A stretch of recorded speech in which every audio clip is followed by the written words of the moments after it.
nag-iinit at lalo pong lumalalim at lumalawak yung ating pananampalataya sa ating Diyos.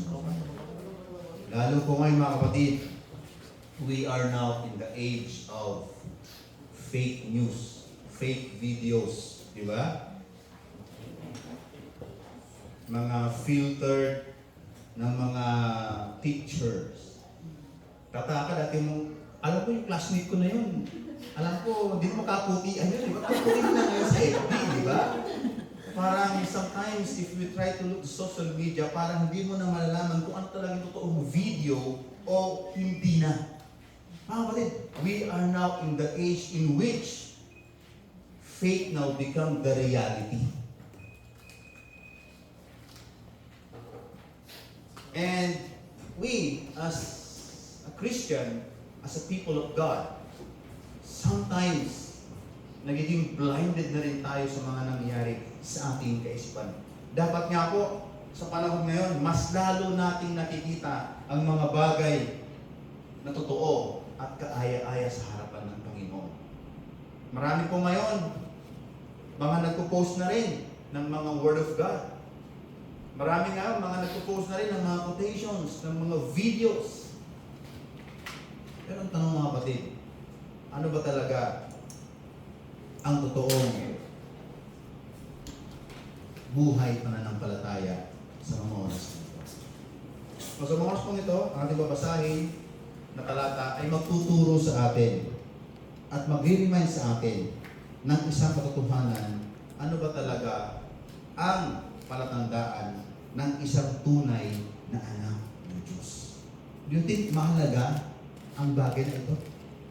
If I ask you a question personally, tanong ko po sa inyo, kayo po ba ay totoong anak ng Diyos? At parang napakahina ng amen, no? So parang i-range natin yan sa 1 to 10.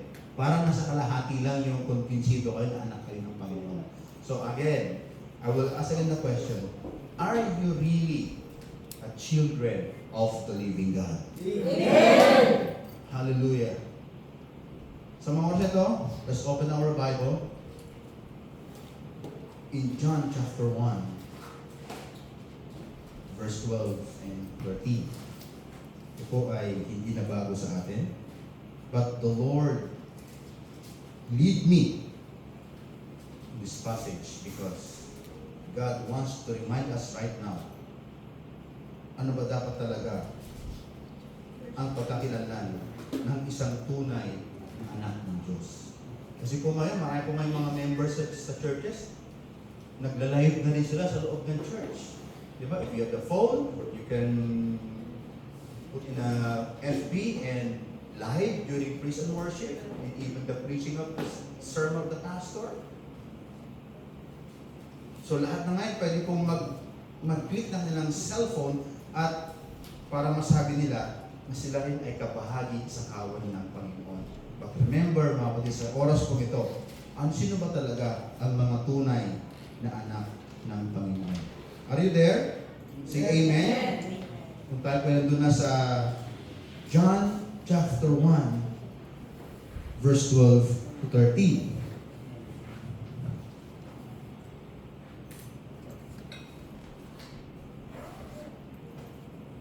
Babasahin ko po sa Mabuting Balita Biblia.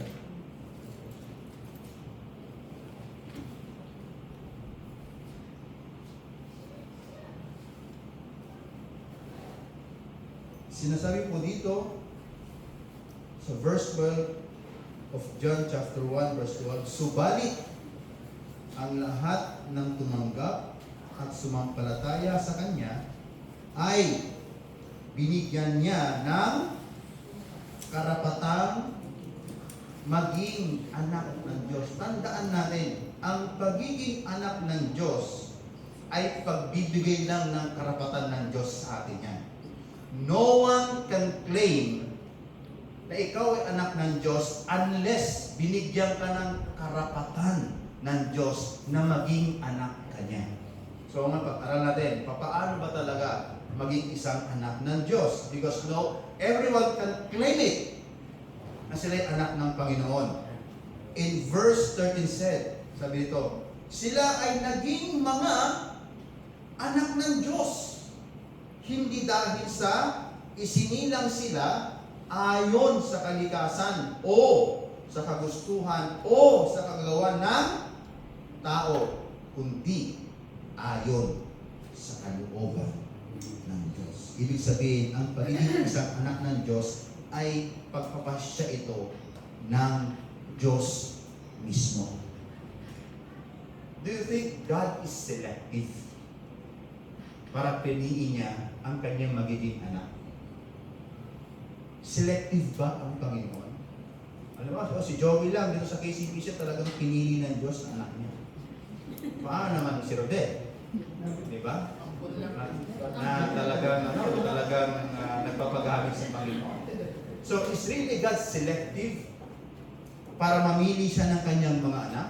Why? Because any one of us here and even outside, they can claim also na sila yung mga anak ng Diyos. They can post it, a verse in the social media, in Instagram, in TikTok, in FB. No? Lahat yun pwede lang gawin. Yung ba talaga yung pagpapatunay, pagpapakita na sila na talaga ay mga anak ng Diyos? Yan ang ating pag-aaralan sa mga oras na ito. Tinuturo ko ng ating binasa kung sino talaga ang tunay na mga anak ng Diyos. Ang dali mga kapatid, ang mga tunay na anak ng Diyos, siya lang po talaga yung maliligtas. Sabi nga ng isang kaibigan ko na nag-post, sabi niya kaya, all of us are created by God, but not all of us are sons and daughters of God. That's the truth. Lahat tayo to. Nilikha tayo ng Diyos. Totoo po yan. Lahat ng mga tao nilikha ng Diyos. Pero hindi ibig sabihin, lahat din tayo ay mga anak din ng Diyos. May panukala ko sa kanyang salita kung paano ang isang tao ay maging isang anak ng Diyos. Let's pray. Hallelujah, Panginoon, sa mga oras kong ito. Napaaganda, Panginoon, ang sinasabi ko na iyong salita. Dahil tumutukoy, Panginoon, sa pagiging isang tunay na anak ng Diyos. Lord, sa gitna ngayon, Panginoon, ng marami na, Panginoon, Lord God, ng mga iba't ibang kapahayagan ng iyong salita. Kapahayagan, Panginoon, ng iyong kalooban sa iba't ibang pangungusap, o sa iba't ibang posture of videos. Panginoon, bigyan niyo kami ng linaw ngayon bilang tagapakinig ko na yung salita sa mga oras kong ito upang masabi ko namin na kami mismo, Lord God, ay mga anak mo at pinili mo at piniligtas mo sa gawa, Panginoon, ng kasalanan ng kaaway at even sa hatol, Panginoon, ng mga huling araw. Lord, napakahalaga ang usapin pong ito upang sa Lord God, matiyak po namin ng bawat araw na ginagawa po namin ay nakakalakad kami bilang mga anak mo sa mundong ibabaw na ito. Lord, gabayan niyo po kami sa iyong pag-aaral ng iyong mga salita upang sa Lord God, maunawa at maintindihan namin ang salita mo, Lord God, ay nagbibigay, Lord God, ng karunungan sa aming mga buhay. Salamat po sa pangalan ni Jesus. Amen and amen.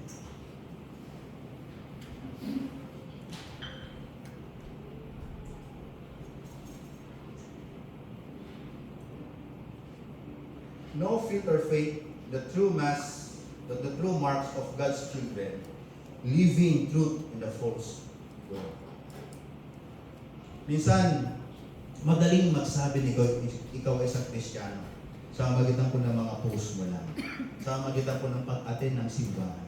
But ang tanong, mga kapatid, ito ba talaga ang mga nagpapahayag ngayon na ikaw ay totoong isang anak ng Diyos? It really matters. Like, mas masigurado mo na anak ka ng Diyos. Kasi bakit? Kung anak ka ng Panginoon, napakalaki na inihanda sa atin ng Diyos upang tayo ay pagpalain. Napakalaki ang hinanda ng Panginoon sa atin para tayo ay biyayaan ng kanyang mga pangako. In the Old Testament, lahat po ng mga tinawag ng Diyos, lahat po ng mga naglingkod sa Panginoon, simula po natin kay Noah, sumunod po si Abraham, sumunod po sila Moises. Ang nakita ko lang po sa mga buhay nila, mga kapatid, na sila po ay mga nagsitanggap ng kalooban ng Panginoon. Isa lang po ang nakita ko sa buhay nila. Ang Diyos lang din ang gumawa ng lahat ng problema na may solusyon sa buhay po nila. Everything. Kasi bakit? Isa lang po na patunayan ng mga biblical icons na yan.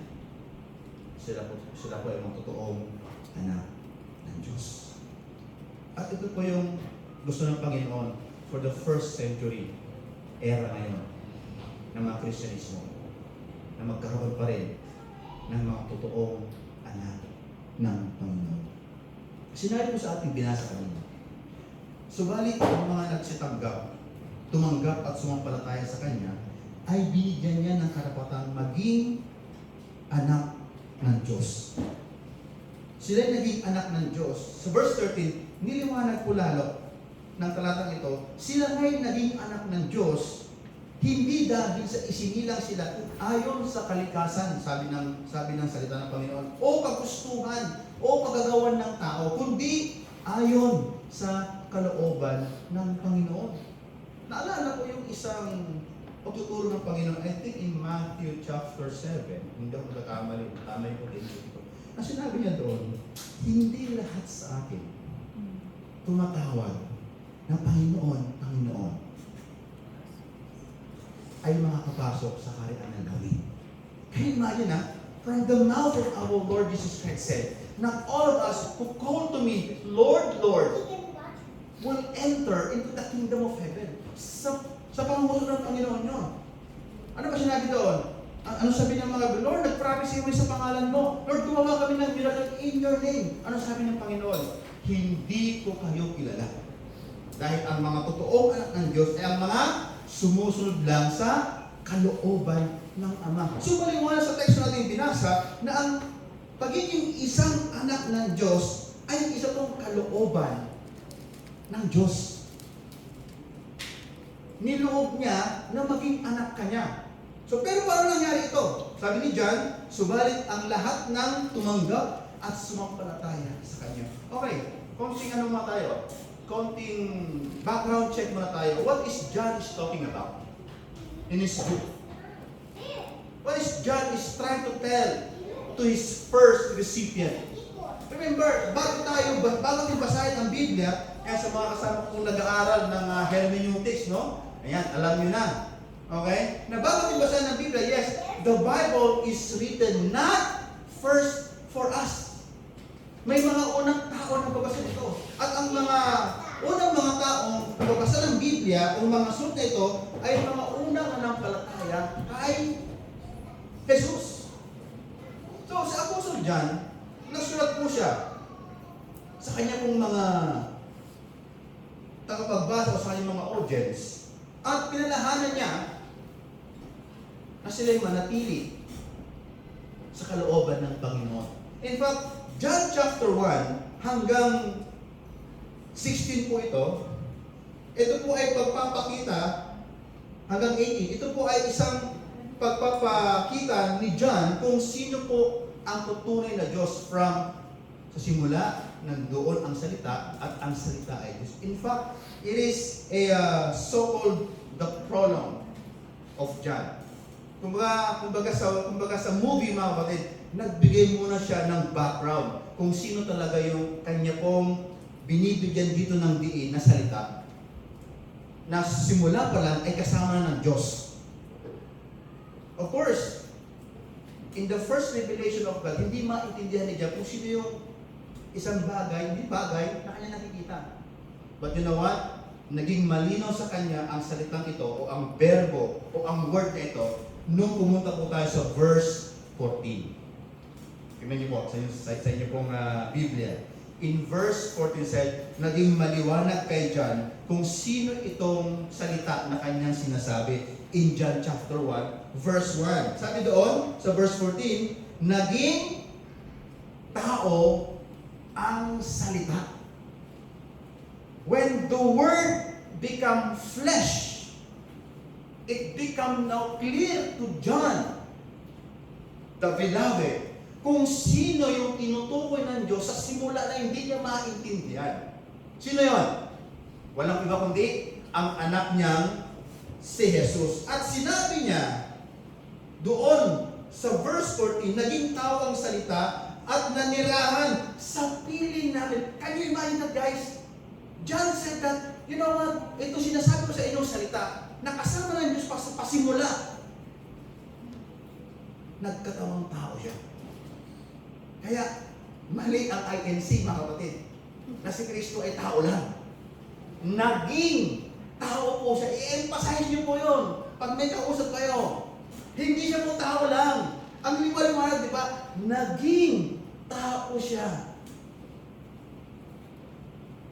At naiintindihan ni John kung sino yung salita kung naging tao. At sabi niya, nakapiling pa namin. Wow! Minsan, I felt the Lord, napakapalad ng mga apostol. Kumbaga, tangible ka sa kanila, di ba?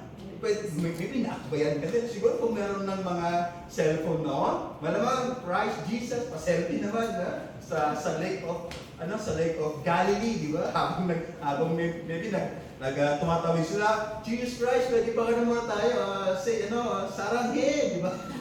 Gawin tayo, selfie. Kung meron lang cellphone noon, at na-record pa lamang, kita natin na meron talagang Kristo nagkatawang tao. But again, we are just relying to the word of the Lord. At ang Biblia ay salita ng Diyos at kailanman hindi magkakamali ang kanyang salita. Amen po ba?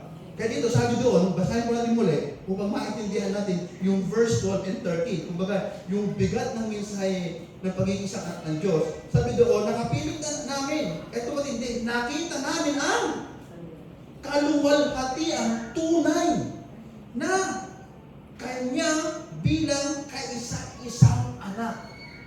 John is the eyewitness of our Lord Jesus Christ. May nagpapatuto ngayon kung sino si Jesus. Ngayon, una sa salita, di maintindihan, pero yung salita na yan ay kasama na ng Diyos simula pa lang. But now it's become clear to us when that word become into flesh. At yan pala ang Panginoon. At noong nakapiling na namin, mga kapatid, ang nakita namin sa Kanya, hindi yung Kanyang kapugian, hindi yung Kanyang kamatyuhan, kundi ang nakita namin yung kaluwalhatian, yung kapuspusan ng kagandahang loob at ng katotohanan. Ito yung wala ngayon sa ating mundo, mga kapatid.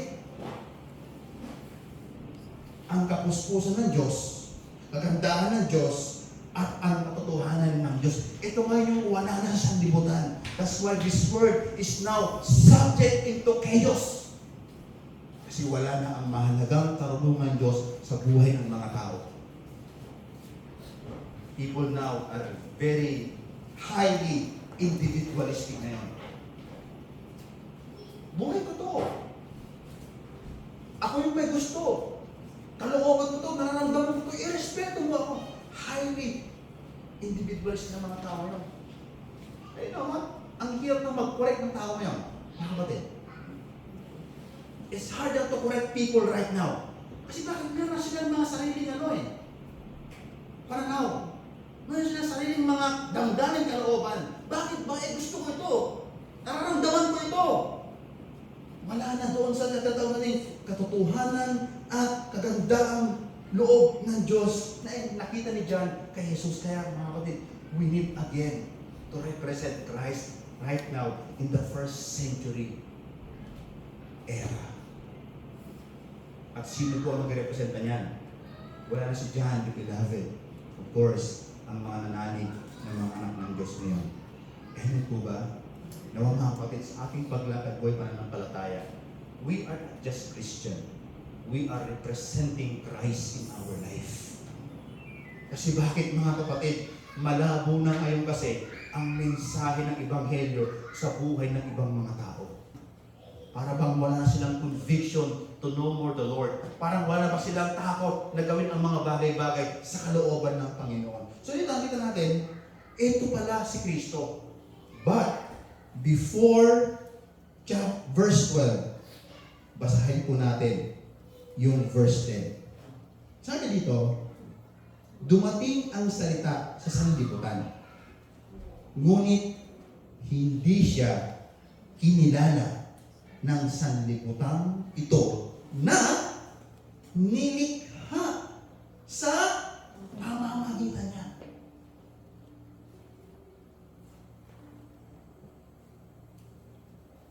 Imagine that. Sino mo na-reject sa atin? What is your greatest rejection that you experience in your life? Hindi ka tanggap sa trabaho? Hindi ka sinagot ng nililigawan mo? Joey Boy, may masawa ba yun? Hindi naman siguro, ano? Kasi parang tumanggi sila sa trigo niya. Di ba? Talagang malamali si Joey Boy. What is your greatest rejection sa buhay natin? But you know what?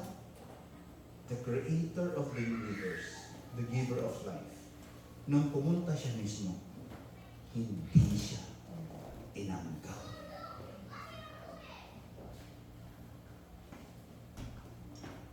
Hindi ba isang malaking kabubuhan yan ng sanlibutan? Hello? Can you imagine, nag-alaga ka ng aso mo, pinalaki mo ng maayos. Tapos bandang wala pinila ng aso mo yung kapitbahay mo. Ikaw yung, pag umuwi ka, ikaw yung kinakaulan, di ba? Tapos pag dumating yung kapitbahay mo na walang hiya, di ba? Doon lumalapit, di ba? What a rejection of Christ to His creation. And then, verse 11, ito mas naging specific ang salita ng Diyos. Sabi ito, pumunta siya sa kanyang bayan. Ngunit, hindi siya tinanggap ng sarili niyang kaubayan. Ano kayo pag-uwi ng Pilipinas? Wala na kayong lugar sa Pilipinas. Sa airport talaga, no? Nakita doon, no? Ba't ka nandito, Star? Wala kayong lugar dito. Sa Korea ka na lang. Alam tagapin ng Pilipinas. Ano nga ramdaman mo? Samantalang ako ang nagpadala sa inyo sa loob ng 5 taon, di ba? Binigay ko kagustuhan ninyo. Pag uwi ko, ako pa ang hinititira sa sarili kong pundar. You know what? That's happened to our Lord Jesus Christ. Kaya nga dumating ang verse 12. And this is the great encouragement of John the Beloved. Kaya sabi ni John the Beloved, you know what guys? Totoo lang, nung pagpunta ni Jesus sa mundong ibabaw na ito, meron siyang mga taong pinuntahan. The sad thing is, na-reject siya. And this is Christ representing to you, is the giver of life, the maker of the heaven and earth. And the good thing about you right now, sa gitna ng rejection ng kanyang bayad, the good thing about you is, tinanggap niyo siya at nanalig kayo sa kanya. At dahil diyan, nagkaroon kayo may nakarapatan na maging anak ng Diyos. What a powerful message to the audience of John the Beloved. Kung ikaw siguro hindi ka na kumakain ng panahon na yun, kung ikaw siguro wala ka na, kumbaga, di mo na alam kung mabubuhay ka pa o hindi, at narinig mo yung mensahe na yan. Ano? Anak ako ng Diyos. Ano po? Totoo po ba? Kabila ako sa kanyang kaharian? Ano mararamdaman mo? Hindi ba mapapawi lahat ng lungkot mo? Mapapawi lahat ng mga discouragement mo sa buhay? Kasi bakit? Itinuring kang anak ng Diyos. Ang Diyos na lumikha. Ang Diyos na nagpapala. Ang Diyos na nasa kamay niya, ang lahat ng pagpapala ay magiging anak ka niya.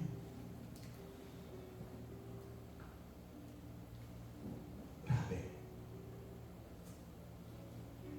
Kung alam niyo natin mga kapatid, itong mga tagapagbasa ni John the Beloved, nagsimula sila mananampalataya. Start in Acts chapter 2. That is AD 33. For record lang. Mag-compute lang tayo. And the conservative scholar said that John the Beloved, o yung aklat ni Juan, ay naisulat conservatively 90 AD. I-minus niyo po mga kapatid. I want to give you a little bit math. 33 minus 90. Sige, bigyan niyo po ako ng sagot. Ha? 33 minus 90. Ilang taon na silang Kristiyano? Ha? Oo. Ang negative. 67 years. Ha? 67 years. 33 minus 90. Kasi ito yung book 33 dyan. minus 90. Si... Ha? Hindi kasi 90 Of course, pag talaki ng negative talaga yan. But to get that in between, from the start that they are believing the preaching of Peter, the Acts of the Apostle in the book of Acts. Ito kasi yung mga resulta ng kanilang pangaral eh. So right after 57 years, John the Beloved wrote to the believers in his time. Why? Because they are struggling in persecution, in their life, in everything. 57 years po silang Kristiyano mga kapatid. Hindi lang yun. Marami na rin silang mga nabahaginan ng mga tao at nanalig din sa pangalan ni Jesus. And now John the Baptist came now, John the Beloved came now, and trying to give a letter. At sinasabi niya, mga kapatid, subalit ang sino mang tumanggap na palataya sa kanya. Ay siya ay nagkaroon ng karapatan maging anak ng Panginoon. Ano po yung gusto i-communicate ni John the Beloved dito? Ano po yung gusto niya ibahagi sa kanyang mga unang mabasa? It means, brothers and sisters, don't lose your right as people of God. I'm here right now. I want to remind you that you know what? The Lord Jesus Christ Himself, rejected by His own people, by His own nation, hindi siya kinilala. Pero kayo, nalabas kayo doon sa nasyon, labas kayo bilang isang mga Israel, kinilala niyo siya. And you have that kind of the right of being a children of God. Don't lose that. Manatili kayo bilang mga anak ng Diyos. Huwag kayong magbabago ng kaisipan. Huwag kayong mag-iiba ng landas. Parang ito po yung nais imensahe ni John the Beloved sa kanyang mga mabasa. Kaya tanong mga kapatid, ano ba talaga ang totoong palatandaan na isa kang tunay na anak ng Diyos? Ano ang mga malinaw na pagkakilanlan na ikaw ay isang tunay na anak ng Diyos? Tatlong bagay lang mga kapatid ang pag-uusapan natin sa harong ito. At nawa, ang tatlong bagay na ito, o at ang tatlong pagkakilanlan na ito bilang isang anak ng Diyos, nawa magbigay sa atin ito ng reminder, ng paalala, na ikaw ay pinagpala ka ng Diyos simula pa lang nung ikay ng palataya sa Kanya. Nawa po magbigay sa atin ng ito. Kumbaga, magkaroon ulit sa atin ng passion to serve the Lord more and more and more. Na lumambo tayo sa pagkakilala sa Panginoon. So ano ba yung mga malinaw na palatandaan na isa kang anak ng Panginoon? Number one, mayroon siyang tunay na kaisipan ng pamumuhay bilang isang anak ng Diyos. So, medyo mahaba ng konti, no? Tagalog. Hindi talaga pag Tagalog, medyo mahaba ang pananalita. Mayroon siyang tunay na kaisipan ng pamumuhay bilang anak ng Diyos. Ano sabi doon sa verse 12? But as many as receive Him. Sa mga nagsitanggap sa Kanya. Sabi doon naman kay ESV, but to those who did receive Him, who believe in His name. Sabi naman ni NIV, yet to all who receive Him, to those who believe in His name. So mga kapatid, itong mga salitang receive and believe ay nagpapakita ng past tense na pangangalita. Ibig sabihin, tapos na pangyayari. So John is trying now to remind them na narig na kayo Sumampalataya na kayo sa Diyos. Tandaan ninyo, yung pagsampalataya na yan at pagtanggap nyo sa Kanya, naging anak kayo ng Diyos. Don't lose that hope in Christ. I know, napakahirap ang buhay natin. Napakarami na ngayon mga fake news.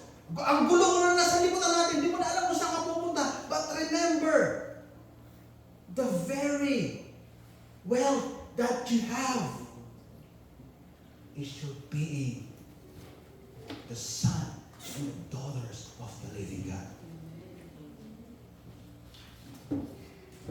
Kasi sabi diyan, hindi pa ba kayo nakakaunawa? Mga kapatid, ang mundong ito wala na. Yung pangako ng mundong ito wala na. Pero ang pangako ng Diyos na pagiging anak Kanya, totoo yan at yan ang walang katapusang pangako. It is eternal promise of God. Hold on it. So parang bilang isang anak ng Diyos, isa dapat sa meron ka na pagkakilanlan na anak ka ng Diyos, ay meron kang tamang kaisipan. Sabi niyo nga, tamang kaisipan. Tamang kaisipan. Tingnan sa yung brother Huwag may tama na kaisipan. Di ba? May tama ba yung kaisipan? Tama ba? Di ba? O may tama. Okay? Lilinawin ko, tamang kaisipan. Hindi yung may tama. Di ba? Tamang kaisipan sa pamumuhay bilang isang anak. Sabi ko sa inyo, anyone can claim na anak sila ng Diyos. Next question. May tamang kaisipan ka ba? Para mamuhay bilang kanyang anak. Kung hindi siya makasagot, may tama nga siya. Di ba? Kumbaga mga kapatid, may tamang mindset, may tamang pagkaunawa, malinaw ang pagkakaintindi sa mensahe ng Diyos. Yan dapat. At malinaw, kung malinaw sa iyo ang iyong relasyon sa Diyos, ipaglalaban mo yan Tama mo ba? Kung malinaw sa iyo na si Kristo ang Panginoon tagapagligtas mo at iniligtas ka niya sa impyerno, kung malinaw sa iyo yan, with conviction, ipaglalaban mo yan. You will never lose that. At dahil doon sa iyong pagkikipaglaban na ikaw anak ng Diyos, ang sabi ng Bible, binigyan ka naman niya ng karapatan.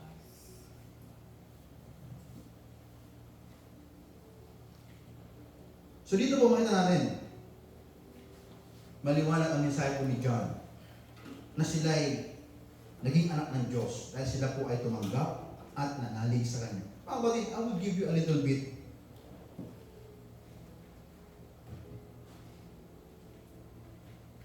study regarding the word receive. When we say receive, the immediate interpretation natin, tumanggap. Diba? Binigyan ka ng regalo, yes, I receive it. But you know what? The English word is not enough to find an exact word in Greek. The Greek word is ilagon. Okay? The meaning is, there are two meaning of the word ilagon in Greek. Dalawa kasi yung meaning niya. Okay?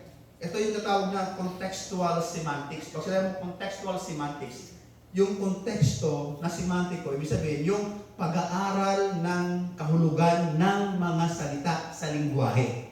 Okay? Nakaintindi mo tayo? Para hindi tayo magkaroon ng natawag na jargon words sa atin. So pag sinabi mong contextual semantics, yung pag-aaral ng salita ng kahulugan sa isang lingwahe. Ayan. So ito yung tatawag na semantics. Ito mga nag-aaral, sinabi nila, may dalawang bagay na mahalaga sa salitang ito. Number one is the word active agency and the passive receptivity. And sabi niyo ron, it depends the context. Isipin, ginagamit ang ilabon, depende sa konteksto. Para yung salitang balot. Diba? O sinabi mong balot, yung nilalagyan ng ano, ng Asin. May asin. Di ba? Yung itlog ng itik. Di ba? Pag sinabi mong balot, siya ko yan. Di ba? Di ba? Malihanag yan. It depends the context. Di ba? So, the word depends in the context. Listen to ilabon. Ilabon is either in an active agency or in a passive receptivity. Depende in the context. Ngayon, tingnan natin. The word inactive agency, sabi doon, pag active siya, the meaning is to take or to seize. In military or judicial context, it denotes aggression or acquisition. Parang ito yan. The soldier ilabon the city. Ibig sabihin, the soldier took the city. Tinugkog ng mga soldado ang, sabi natin, kabayanan. So, nasa aggressive point siya. Yung isa naman, isabi nito, the subject is willing to accept what things na ibinigay sa kanya. So, passive mode yun. Parang, na-receive ko na po ang inyong ipinadalang allowance ko. Ayan, di ba? Natanggap ko na po. So, in a passive moment. Now, sabi ng mga scholars, but the word as many as receive him in the context of ilabon, sabi ng mga scholars, conservatively, is not merely passive acceptance. It is implied an active volition, decision, or grasp to welcome the divine logos. Ibig sabihin, mga kapatid, when John said that ilabon, to receive, ibig sabihin, ang kanya pinocommunicate, nung tinanggap ng mga mananampalataya ang Panginoon, hindi nila narinig ito, kundi niyakap nila ang kanilang buhay bilang isang anak ng Diyos kay Kristo. Yan ang ibig sabihin nun. Hindi na, okay, ganoon pala, no? Pag talagang tinanggap mo si Kristo, maging anak pa. Hindi ganoon nun.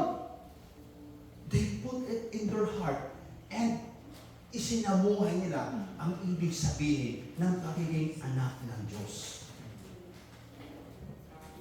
They are in the active way. Sabi, grabe, yung parang ibig sabihin ni John. So, ibig sabihin mga kapatid, itong unang mananampalataya ng Panginoon, talagang kita mo sa kanila ang buhay ng pagiging anak ng Diyos. But in reality, ng panahon nila, katanan ka ng Diyos, pag dumaan ka ng matinding paghihirap, kailangan mo ng encouragement. Di ba? Kaya kailangan ka ng kapuluhan ng mga anak ng Panginoon. Kaya sabi naman ni Hebrews, huwag na huwag niyong kalimutan ang pagtitipon. Kasi bakit? Mahalaga yung pagtitipon na ito. Mahalaga yung mga cell grouping, mahalaga yung mga Bible study, mahalaga yung pagsaba ng sabay. Kasi bakit? Nakakaroon ka ng encouragement sa bawat isa. Baka mamaya, yung strength mo, yung pala yung kailangan mong marinig. Kasi bakit yun yung parang kahinaan mo na. We need to have fellowship and testify the goodness of God sa buhay natin. Di ba sarap pakinggan, nakakagana ng buhay pananampalataya pag narinig mo ang mga kapatid na nagte-testimony sa kabutihan ng Panginoon. Kasi bakit? Diyan nagiging totoo, nagiging experiential ang ating pananampalataya kay Jesus. At nung sinabi ni John, ilabon, it means their faith, their life is not just an information in their mind, but it become an experiential in their life. Ay experience talaga nila ang kalooban ng Panginoon.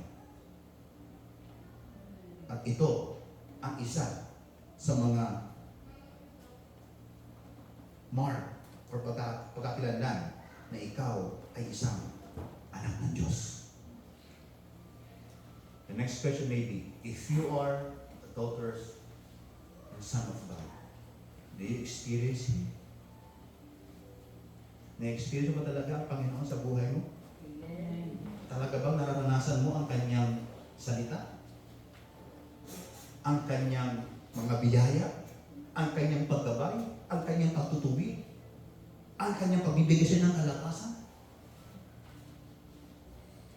Kung naranasan mo yan, isa ka na may palatandaan na ikaw ay anak ng Diyos. Dahil hindi yan may experience ng hindi anak ng Diyos. Amen po ba? Kaya kung hindi mo na-experience ang Panginoon, the next question, sino ang na-experience mo? Eh sabi ng Bible, dalawa lang naman daw ang anak sa mundong ito. Di ba? Jesus Christ said, di ba? At anak ng Diyos, at ang anak ng demonyo. Di ba? Ano sabi sa mga Pariseo? Their father is the devil. Kaya siguraduhin niyo mga kapatid, na na-experience niyo ang Panginoon. Dahil ang ating Panginoon, namatay siya at nabuhay siya muli. Ibig sabihin, pwede mo uling maranasan ang kanyang pangungusap, ang kanyang proteksyon, ang kanyang pagmamahal, ang kanyang pagpapala, ang kanyang himala sa buhay mo. Kasi bakit? Namatay siya at nabuhay ng muli.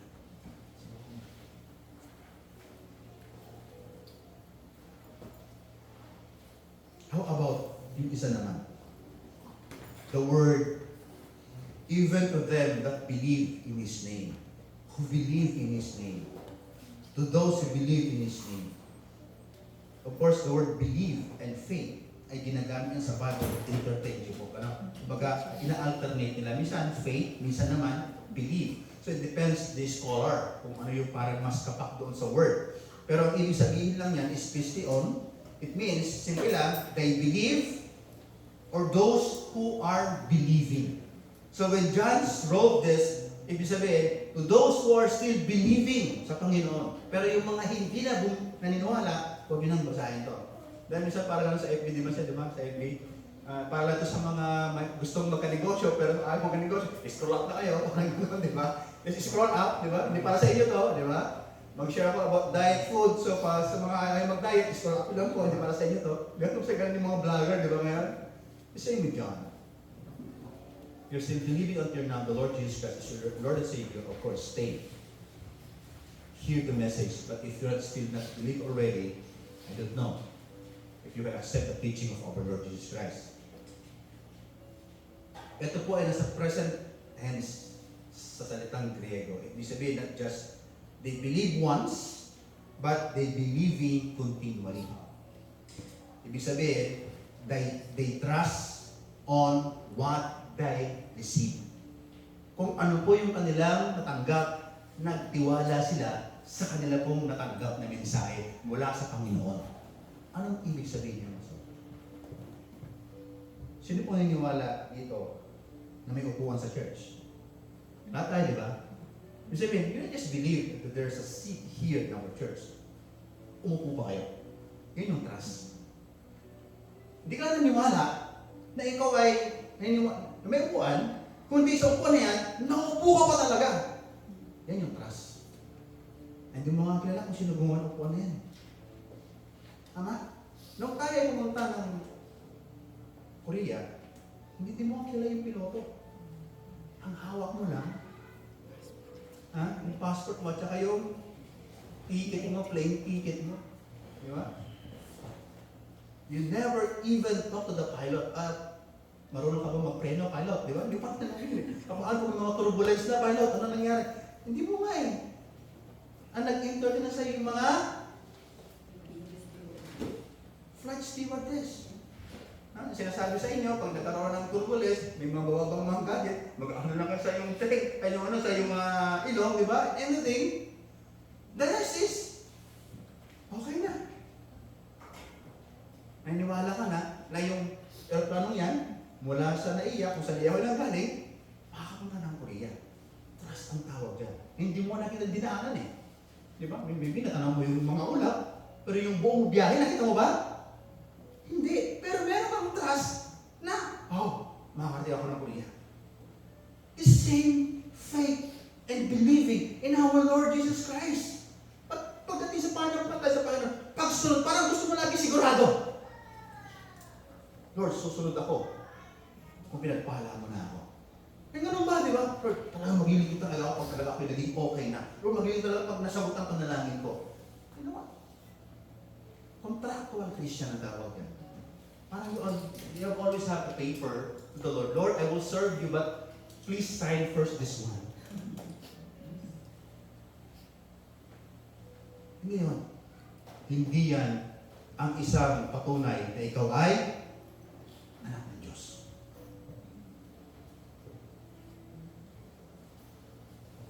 Ibig sabihin mga kapatid, pag sinama mo, pag pinagsama mo, yung ilabong tsaka pistyon, ibig sabihin, hindi lang nila niyakap ang kanilang buhay kay Kristo, sila pa ay umago sa kanilang buhay, Kristyanismo.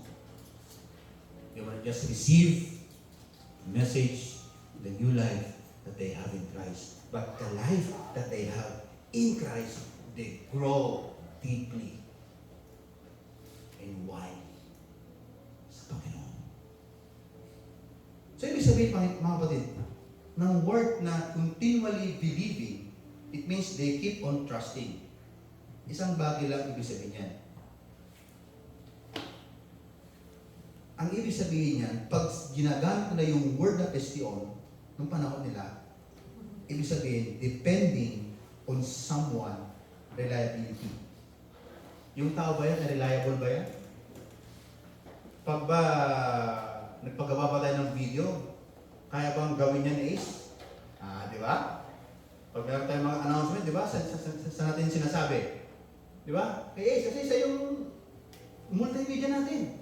Di ba? Siya yung gumagawa ng marami nating mga, mga videos natin. So pagdating sa mga video editing, mga picture taking, isa na sa Ace natin. Aba, kay Ace tayo. Bakit? Reliable sa Ace dyan. Ang gaganda ng mga picture natin, pag si Ace po ang nag-camera sa atin. Di ba? Oo, Madara Ace, di ba? Reliable. Ang tanong sa inyo, the other word of reliable is dependable. Tanong ko sa inyo, ang Diyos ba ay dependable? Ha? Ang Diyos ba ay dependable in time of trouble? In time of tension? In time of trauma? In time of chaos? In time of crisis? In time of calamity? In time of conflict? Dependable ba ang Diyos? In time of confusion? In time of struggle, suffering, and sorrow, ang Diyos ba ay dependable? You still depend on the Lord when you experience those things. Masaya mo, Lord, grabe. Iba na pakiramdam mo yan. Feeling ko isang biological pirma, I see you na in heaven. So, pag may isa, karamdaman mo na. Ang tanong ko, in the situation, masaya mo, Lord, I still depend on you. Nabankrupt ka, wala ka ng trabaho, ng pera. My question is, you still depend. Naniwala ka ba? Nasa panahon mo na yan, ang Diyos ay dependable. Yan yung mga question na dapat natin tingnan minsan. It's easy to say, Lord, you are very dependable.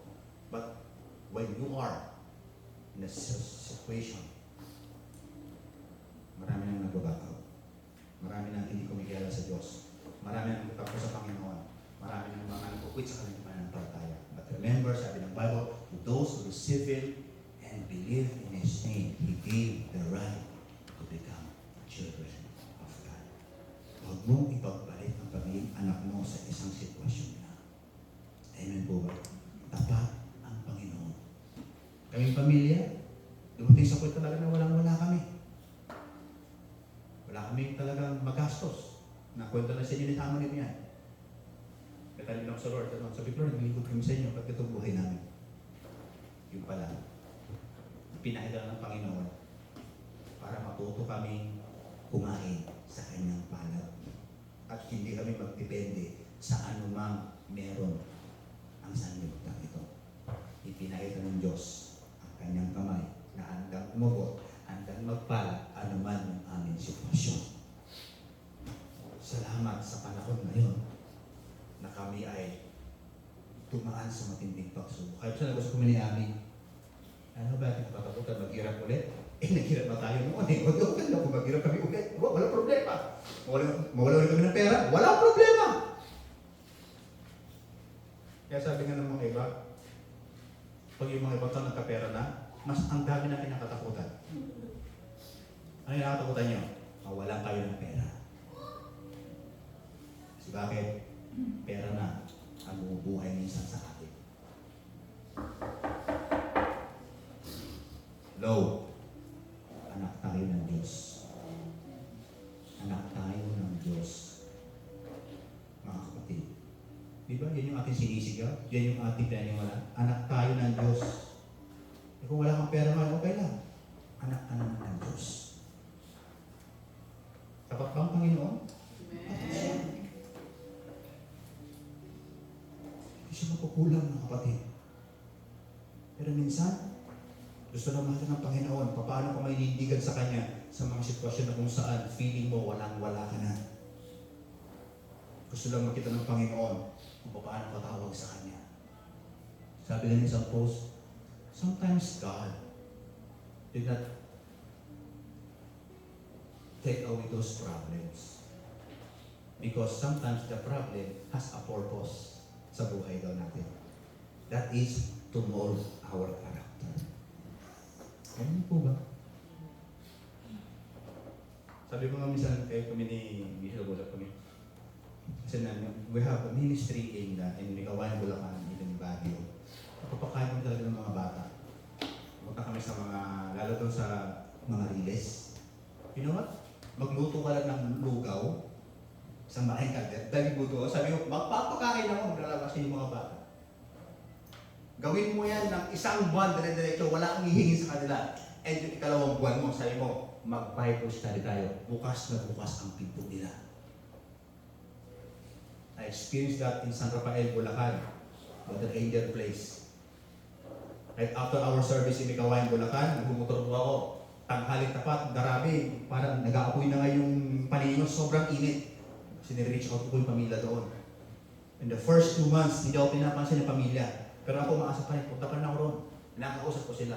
And one day, may mga goods ko sa taas ng church namin. Sabi ko sa pastor namin, pwede mo bigyan mo ko ng 10, pastor. Mga goods na yan, mga parang good for 3 days survival. Bigyan ako 10. Pinagkasa ko sa motor ko yun. Kaya kung yun natin, meron akong picture ng motor ko, para akong Santa Claus sa biyahe. Kaya ang dami. Pagdating ko doon, sabi ko, wala akong sinabi, walang Bible study. Mahal kayo ng Panginoon. Para sa inyo yan. You know what? Right after that, people come on our bike and on our cell group. Dumaya po sila.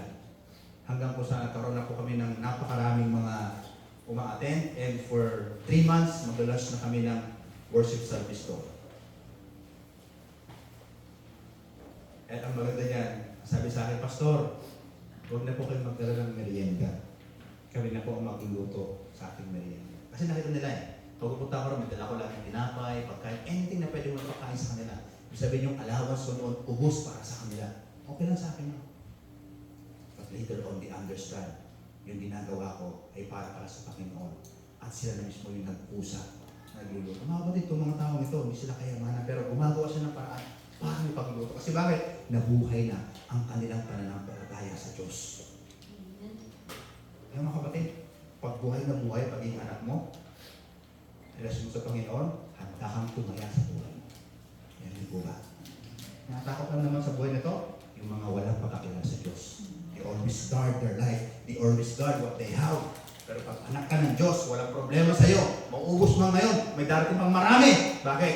Ikaw ay nasa kamay ng blesser. Amen po ba? Pati palapakan ng Panginoon. Hallelujah. Tatandaan kung ikaw ay anak ng Diyos. Meron kang tamang kaisipan ng pamumuhay bilang kanyang anak. You have the right mindset on how to live bilang isang anak niya. So natin mga kapatid, ang isang tunay ng Diyos ay meron siyang tunay na kaisipan patungkol sa pamumuhay bilang isang anak ng Diyos. At yan ay maliwanag sa ating nabasa base po sa teksto na ating pong piniliwanag kanina. Ngunit, hindi nandiyan po natatapos ang sinasabi ng salita ng Panginoon. ang isa pang palatandaan na ikaw ay tunay na anak ng Panginoon ay pinagkalooban ng pamamahala bilang kanyang anak. May pinagkaloob na pamamahala bilang kanyang anak. Let's clarify this. Point number 2. Sabi dito, ibig sabihin, hindi ka lang binigyan ng Diyos ng buhay. Yung buhay na yan ay may kapangyarihan. Amen po ba? Ibig sabihin, yung buhay mo sa Diyos, pag wala yung kapangyarihan, wala rin yung tibay. Kumbaga, para kang leon na wala kang kuko at wala kang pangin. Kumakatumbal ka lang. Para kang tao na wala kang buto. Buhay ka nga, kaso nga lang, wala ka namang puwersa. Wala ka namang kakayahan. Buhay ka nga, kaso nga lang, wala ka namang pwedeng gawin. Hindi yan. Nung binigyan ka ng Diyos ng buhay, kaakibat niyan ay yung tinatawag na word na authority. Kaya nasabi niya rito, napakahalaga na makita natin yung word na authority. He gave the right to become the children of God. Nung ikaw ay nanalig, nung ikaw ay sumampalataya, nung ikaw ay tumanggap sa Panginoong Yesus, hindi ka nila binigyan ng panibagong buhay, yung buhay na yan ay meron pang authority. Anong ibig sabihin ng authority, Pastor? Sino sa inyo ang nakikita ng LTO nung kayo sa Pilipinas pa? Ha? Sino na sa inyo ang napituhan ng barangay tanod, ng pulis, o nasita ng mga any enforcer nung tayo nasa Pilipinas pa? Ha? Sino gumawa nun? Ang mga otoridad. Okay? Ibig sabihin, ang Pilipinas ay meron siyang pamamahala. May sistema. Tama po ba? At pag may sistema, para ang sistema ay maging maayos, kailangan may otoridad. Ibig sabihin, law enforcer. Lalo nga sa Pilipinas ang gulo-gulo. Kailangan talaga ng mga police visibility. So, ibig sabihin mga kapatid, nung ikaw ay pinagkalooban ng Panginoon ng buhay, kasama yan, yung word na authority. Binigyan ka niya ng karapatan para maging anak ng Diyos. Okay, ang ating Diyos ay hari. So, ano tayo ngayon? Prinsipe at prinsesa. Pag prinsipe at prinsesa, of course, mas mataas ang hari sa'yo. But you have the authority to rule. Amen ba? Meron kang kakayahang mamuno. Kaya nga dito po, yung word po na authority, kasi doon sa King James Version, ang sabi kasi, power. Nung tinignan ko po doon sa original po na kanyang pagkakasulat, hindi naman talaga power, kasi ang power is dunamis. In Acts chapter 1, verse 8, ang sabi doon, I will give you the power. Dunamis mo, pagka-translate yun, yung sumasabog. Pero dito po, yung word na authority is from the word extortion. From the word, diyan po kinuha yung word na exorcism. The authority. Ibig sabihin, ang isang taong na-possess ng masamang demonyo, di ba? Siyempre, wala namang mabait na demonyo, di ba? Meron ba, di ba? Parang double kill yun, di ba? Parang masamang demonyo, double kill, di ba? Di ba? Nakita na kayo na na-possess? Sabihin, yung tao na yon nagkaroon ng authority yung masamang espiritu sa kanya. Yung nalilisig yung mata, bubula yung bibig, at umiikot yung leeg. Nakita na kayo? Wala pa, di ba? Kasi pag umalis yung demonyo, patay na yung tao kasi umiikot yung leeg. Iba naman eh. Sa movie lang naman yun. Ba't nakita na ako na nanilisig na yung mata, pero yung talagang parang lumilipad, wala pa naman.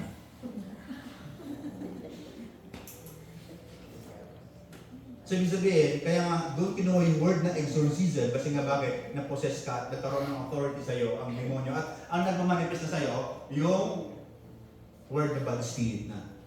You know what?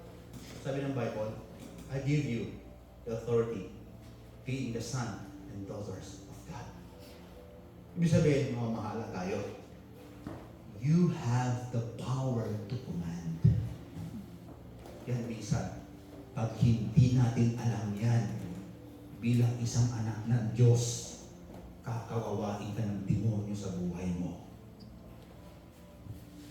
Kaya pag minsan pag pinipintasan ka, o ayan, pintasan ka naman. You have the authority. You can speak. You can command. Nahihirapan ka ngayon, pero sabihin, in the name of Jesus, ako'y anak ng Panginoon. Ang espiritu ng kahirapan, lumayas ka. Kasi ako'y isang anak ng Diyos. You know what? The spirit of poverty, hindi naman sitwasyon yan. Do you agree with me? Ha? Hello? Yung kahirapan, hindi naman sitwasyon yan. Do you agree with me? Nandito kahirapan. Is a mindset. Kaya pag hindi mo niyayakap yung pagiging anak mo ng Diyos mo, at hindi mo naiintindihan yun, ibig sabihin, nasa lugar ka pa na ang kaisipan mo, nasa kahirapan pa rin ang buhay ang iniisip mo. Ano yung unang nakita natin sa Panginoon Jesus? Anong ibig sabihin ng koronang tinig nung siya ipinako sa krus? Dati nagkataon lang yun, nagkataon na lang ng mga Romano, nilagay siya ng koronang tinig. What is message? Hello. Sa mga ilang beses na nakapanood ng Passion of Christ, ano ang mensahe ng koronang tinig?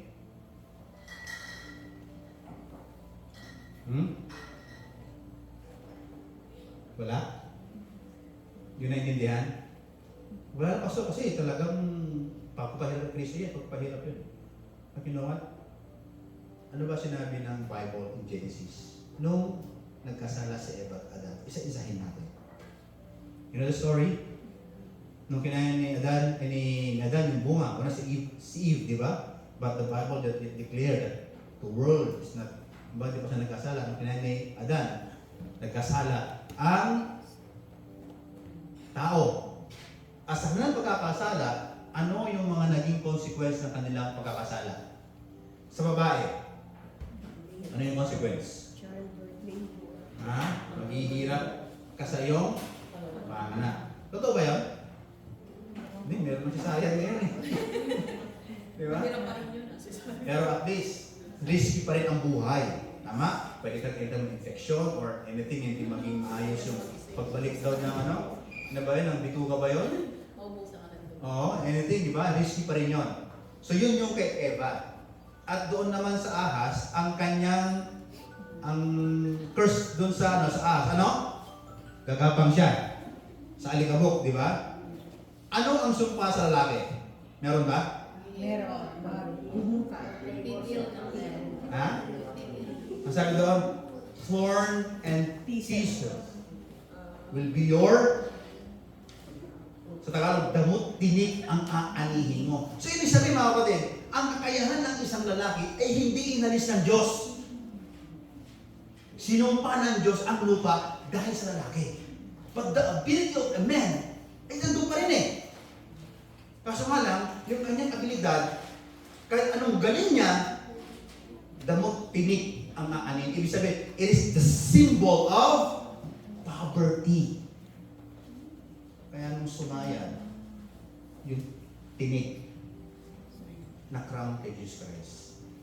Christ redeemed us already in poverty. Come on, mga kapatid. Palakpak naman yan para sa Diyos na rin. Pinayaman na kayo ng Panginoon. Ano ang sinasabi ng 2 Corinthians? By His poorness. Sa magitan ng kanyang kahirapan. Sa gitna ng kanyang mayaman siya, nagpakahirap siya para maging mayaman kayo. But why many Christians still live in poverty? There's something wrong here. You don't know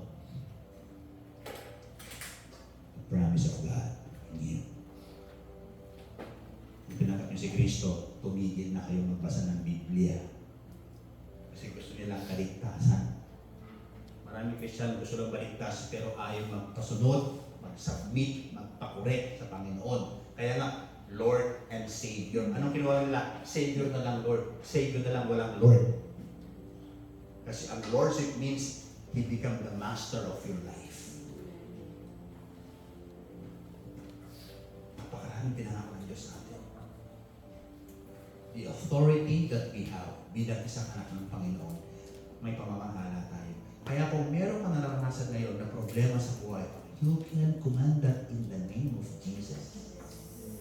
You have the authority.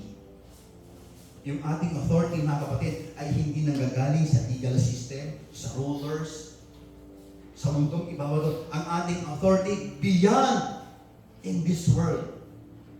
We can command. We can speak. Why? Because meron tayong kakayahan na ibinigay ng Panginoon na mamahala sa ating buhay. Ngayon mo nagsama-sama tayo dito, mga pagtitipon ng anak ng Diyos, can you imagine how powerful this community is? Amen ba? Kasi bakit? Lahat may authority. And we can rule this world because God gave us the authority. Pero minsan kasi, iba ang mindset ng Kristyano. Naman from now on, simulan mo na alamin ano pa ang mga ipinangako ng Diyos sa buhay natin. It's time for you to read His Word. You know what? The word extortia in a Greco-Roman society, ito yung ginagamit nila in government and legal system, just like authority and rulers and justice. Ibig sabihin, ang pwede lang mag-execute. May nagkasala, hindi pwede sabihin na parusahan yan. Hindi pwede sabihin na basta-basta tao yan. Kailangan ang magsasabi niya ng isang justice, isang authority. Sabihin niya, okay, base sa mga ebidensya, nakita namin, ikaw talaga ay nagnakaw. Parusahan ka. Justice lang ang pwede magsabi niyan. Kahit sabihin mo, nakita ko po siya, nagnakaw. Pero hindi ka pwede humatol. Ang pwedeng hahatol lang dyan ay ang kurado. Yan yung authority. In government and in legal system. And society, may tawag na hierarchy ng rights. Mula sa mababa, sa pangalawa, sa pangatlo. So yung sabihin na rights tied to citizenship status. Kaya nga, during the Roman, may mga may mga hierarchy po yan. Mula sa mga alipin, sa mga parang military, di ba? May foot soldier, may lieutenant, may captain, no? Merong general, may 3-star general, hanggang sa merong pinaka-commander. So ganoon din po yun. Yung exercise, ibig sabihin ng exorcia or yung tatawag nating authority ay nanggagaling mismo sa tao. Halimbawa lang, may isang taong nag-gym, ang laki ng katawan. Tumawid doon sa isang pedestrian, kaso nga nakarin. May isang pulis naman na patpati. Sino mas mananay? Yung tao may katawan o yung pulis na patpati? Si Bakit? Bakit? Your authority. Yung authority. Kapag siya na patpating ka at macho yung demonyo sa'yo, kaya mo siyang bigapos. Ito yung authority. Amen ba? You have the authority. Come on. Exercise that authority that God given in you. Kaya may pag-uwi ng bahay, simula na kayo. Meron bang demonyo dito sa kwarto ko? Lumayas na kayo. Diba? Why? Because the authority of God is in me. Kapag isip mo sa umaga, dapat, Lord, walang makakalapit ng mga diablo sa bahay natin. Papasok mo doon sa, sa trabaho mo, Lord, walang sasabi na diablo sa sagad dito. Diba? Ipag-pray nyo na agad. Walang sasabi na demonyo sa sagad mo. Diba? Hindi siya ngayon magmumuha, hindi siya ngayon mag-pressure, Lord, hindi! Diba? Anak ng Diyos ko. Mga kapatid, ano ba ang maliwanag na turo ng Biblia? Our struggle is not against Flesh and flesh and blood. Kaya minsan yung mga tao minsan nagsaga sa inyo na ganyan, huwag natin masyadong pepersonalin. Atake yan ng demonyo sa atin. Kundi, the spirit behind that person na nagmamanipulate, yan ang ating ano. Ako, nakita ko naman yung demonyo ng katismisan na yan. Kataong yan, in the name of Jesus. Pinuputula ko ng dila at demonyo na yan. Huwag yung pag-ina yung tao. Why? Because we have the authority. Amen po ba? Anak tayo ng Panginoon. So, ibig sabihin, John carries a powerful implication. Believers are not informally accepted. They are legally and authoritatively adopted into His family. Magkaiba ang suot ng alipin at suot ng prinsipe. At alam nila yan. Nakikita nila yan. Kaya simula kayo mga kapatid, as a child of God. Mamuhay tayo bilang mga anak ng Panginoon. Yung pangatlo, sa palatandaan, na isa kang tunay na anak ng Diyos.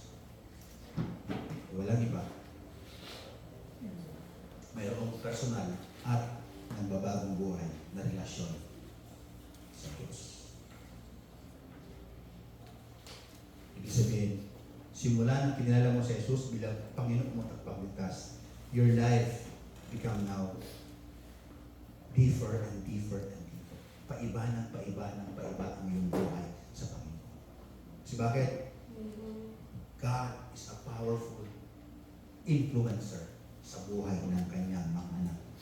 Amen po ba? Kung meron mang isang matindi nag-i-influence sa atin, hindi sana ang mga social media, ang mga comment ng ating mga favorite na mga artista. Hindi. Ang ating amang nasa langit. Alam natin kung kailan siya nagsasalita, dapat alam natin kung kailan siya nagkukuman, at dapat alam natin kung kailan niya tayo pinapalapit, at sinasabing, anak, payakap naman. Minsan ba narinig natin yan? Do you think that our God is a loving Father?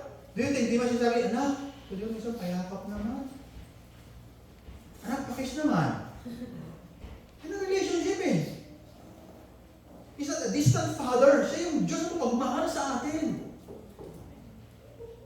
Ay, minsan, I believe, ang Diyos naglalambing din sa atin. Anak, kantahin mo nga yung ano? I'm forever grateful, di ba? To you.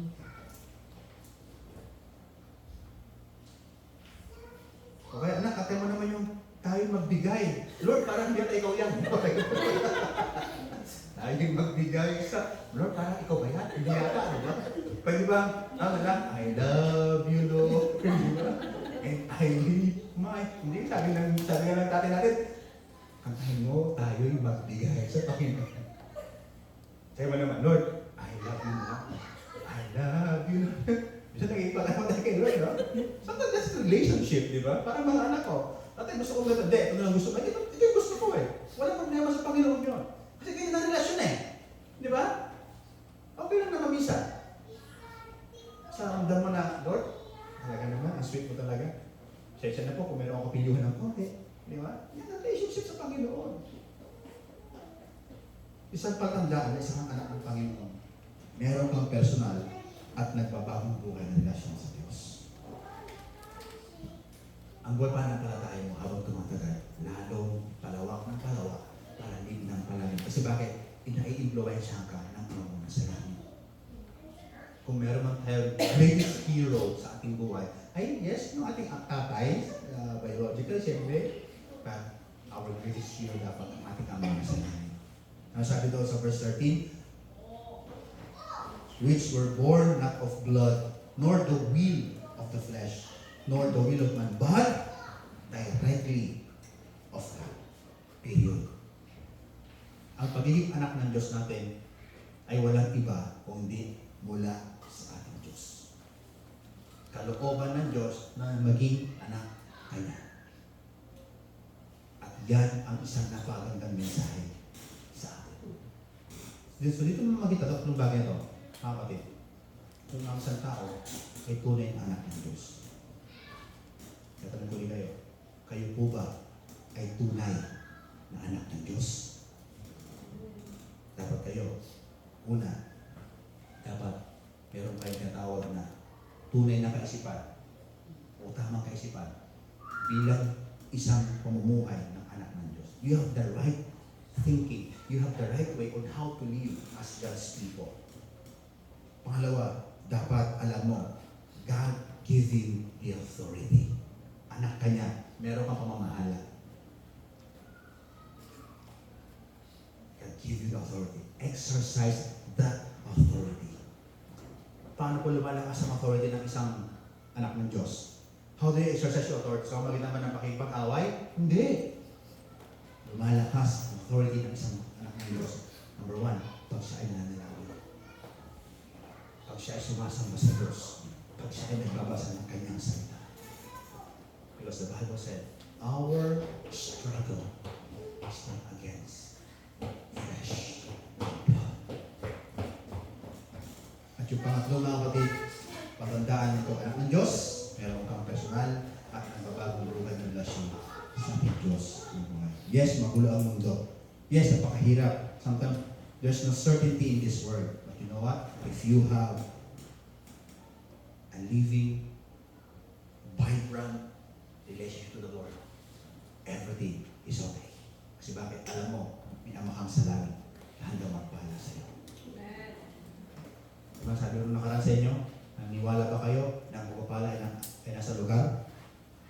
Diba? Ang blessing ay nasa lugar. Kung ikaw ay nasa lugar ng kalooban ng Panginoon. Hallelujah. Tayo po ito ngayon. Minsan pa, tayo muli lumapit sa Panginoon. Through this song. Maganda po yung matangin na yung Diyos ka sa amin. Pero minsan pa, kantahin natin. Hallelujah. At sa ating pong paglapit sa Panginoon, sorry natin, Lord, totoo ba ang anak mo? Lord, totoo ba na nagmamanifest sa akin yung mga bagay na ito? O sabihin natin, Lord, I want to exercise the authority that I have right now. Ano ba yung bagay na nagpapahirap sa iyo mga kapatid?